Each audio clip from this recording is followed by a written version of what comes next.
Okay, let's look at 3.2, which is writing the equation of the line. And for this, we're going to be using our graphing formulas that you can download this sheet. They're written across the top of the worksheet, but I kind of like them written in different colors so you can tell what we're looking at. But these are equations of the line. So you're going to be either using the slope-intercept equation or the point-slope equation, depending on what they give you. And so you're going to read, let me see if I can stick this one to the side here. So you're going to have to look at the what it gives you in the statement to decide which formula you're going to use. Let's move this over here. So if you look at number 1, it says write the equation on the line given m equals 3 and b is -7. So it gave you m and b. So you're going to come over here and see which formula needs m and b. It's this first one, the slope-intercept form, which is y equals mx plus b. And so we're just going to plug in 3 for m, so it's going to be y equals 3x minus 7. You're plugging in what's in red. What's in black always stays there. But since it's a plus a -7, you can just make that a -7. This next one says write the equation on the line. Here we're given m, and we're given a point 0, -3. So we could use this point slope, but I want you to notice right here, this is a special case. I'm going to put special case on this one. Because the point's 0, it starts with 0, then that means the second number is your b. So we can actually use the shortcut with this one because of the first number in this point being 0 and the second one being the number. That's a y-intercept, so we can say our b is -3 and just plug it in that same formula. So y would equal a -4x minus 3. And that would be our answer. That only works when there's a 0 there. So it has to have a 0 there. We could not use it for any of the rest of these because they don't have a 0 as the first number in the point. So it only works with a 0. These next two, I always tell everybody put a star by them because these you need to memorize. So let me get a scratch sheet of paper here to go back to those special cases. So back in 3.1, so back in 3.1, we had two special lines where we had an x equals line that looked like this, and we had a y equals line that looked like this. And these were those special cases. This was a slope of undefined. This was a slope of 0. So flat lines are always slope 0. Vertical lines are always slope undefined. So looking at these graphs, do you see that when you have a vertical line, it's always going to cross the x-axis. So anytime the slope is undefined, your equation of a line is always x equals whatever, some number there. I'll explain that in a minute. And when you have slope 0, do you see it crosses the y-axis? So this one is always y equals some number. So I want you to memorize these. That when slope is undefined, your equation is x equals, and when slope is 0, your equation is y equals. And any way you can use to memorize those, when we're actually meeting every day in class, I just say it over and over and over and over again until hopefully you remember it. But one way to think about it is when you see slope undefined, I think of crossing that out. So that makes me think of x equals. And I don't know why I see yo when I see 0, but anytime you have 0, it's y equals. So just some way to memorize that. Excuse me, undefined is always x equals, 0 is always y equals. So when you have a problem like this on this worksheet, it says write the equation on line with m equals 0. As soon as I see m equals 0, I know it's y equals. And then I look over here at my point. Remember, the first one's your x and the second one's your y, so my y is -3. And that's the equation of the line. That's all you have to do on that one. This next one, write the equation line undefined slope. As soon as I see undefined, I want to write x equals. And then I look over here, this is my x, this is my y, so x is equal to 2. So those first 4 are really quick and easy, not a lot of work, and you can just fill them right in. But they aren't all that easy. So let's look at this next one. Write the equation in line with m equals 2 and through the point 4, 1. I cannot use this because there's not a 0 there, it's a 4. So I can't use this formula, I have to use this point slope formula. And so I've got to use this y minus y sub 1 equals m times x minus x sub 1. And you see it even says here, your point is x1, y1. So this is my x1, this is my y1. And I'm going to plug it in where it's red. What's in black is going to stay. So I'm going to say y minus y sub 1 is 1 equals m is 2, parentheses, x minus x sub 1 is 4. So you plug in for y1, m, and x1. Then we're going to distribute. So now we're following our steps for solving equations. Remember, step 1 is, does it have any fractions? No. Step 2, get rid of our parentheses. So we're using our steps from chapter 2. So this becomes a y minus 1 equals 2x minus 8.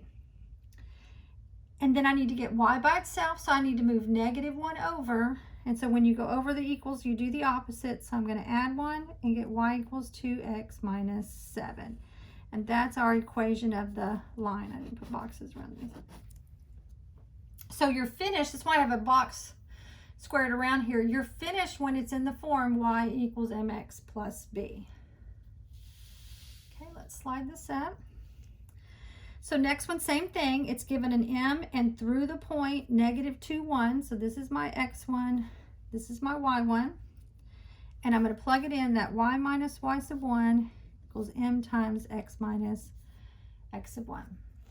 So let's plug that in. So it's going to be y minus y sub 1 is 1 equals 5 halves, parentheses, x. But right here you have to be careful because it's minus a negative is going to make that a positive 2. So when you plug these in, they change the sign. So they really change sides and signs. So do you see y comes over here, positive 1 becomes negative 1, and negative 2 becomes positive 2. So I always tell everybody, stop there and check and make sure your x and y switch sides and signs. Okay, so now we're going to solve using our 6 steps, but the first thing we see is a fraction. So what do we do with a fraction? We get rid of it. Our denominator's 2, so I'm going to multiply everything by 2 except for the parentheses. So this becomes a 2y minus 2 equals, for these, it's always going to cancel out that denominator because there's only one fraction there, so that cancels out. But don't forget, it leaves the number on top and then x plus 2. So the 5 comes down. So step 1, get rid of your parentheses. Your fractions, sorry. Step 1, get rid of your fractions. Step 2, get rid of your parentheses. So this becomes a 2y minus 2 equals 5x plus 10. Then I need to get my y by itself and everything else on the other side. So I'm going to move my 2 over, and when I go over the equal sign, I do the opposite. So I get a 2y equals 5x plus 12. And then step 6, remember, is to divide by the number in front of the letter. So that's going to cancel that out. So my final answer is y equals 5 halves x plus 6. Since 12 divided by 2 can simplify to be 6. If you didn't simplify it, it'd be perfectly okay. But it's actually always better to simplify those fractions. The next one's the same thing. It's just now we've got a negative 1/3. So this is still going to be my x1, y1, and this is my m. And we're going to plug it in that y minus y sub 1 equals m times x minus x sub 1. So we're going to watch our signs here and say y minus a negative 2 is a positive 2 equals, my m is a negative 1/3. Now be careful on this. With a negative 1/3, with that negative, you want to make sure that it goes on the top of the fraction so that you don't lose it. So instead of writing it outside, it gets stuck with the equal, put it on top and make that a negative 1/3, and that way you won't lose that negative sign. Then you bring down your parentheses, and then it's x minus x sub 1 is 4.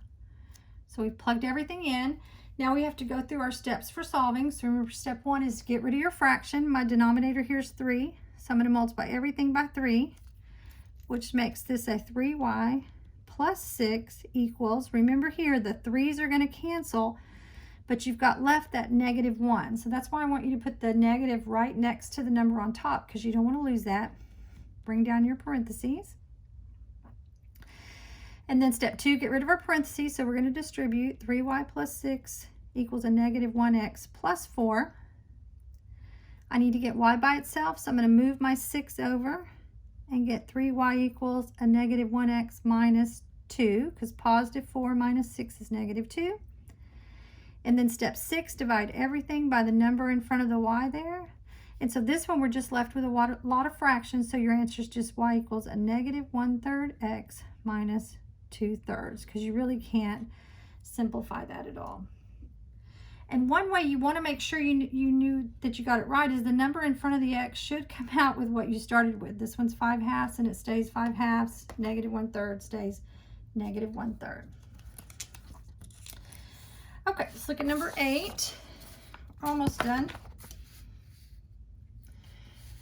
Now number 8 tells you to write the equation in line between the points 8, 5, and 9, 6. So both of these formulas we have to use have to have a slope, and we don't have a slope, but we can find a slope by using this slope formula. So for number 8, you've really got 2 steps. First, you have to find the slope by using that y sub 2 minus y sub 1 over x sub 2 minus x sub 1.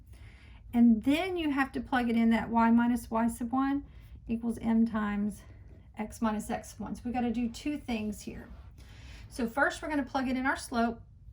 And so for your first ordered pair, this is going to be your x1, y1, and this is going to be your x2, y2, just the first x and y, the second x and y. If you had a third one, you could call it x3, y3. And then we're going to plug them in. But remember, we talked about in the last lesson, be sure you start with your 2 negatives there, because those are part of the formula. What's in black you want to start with, and then you're going to plug in what's in red.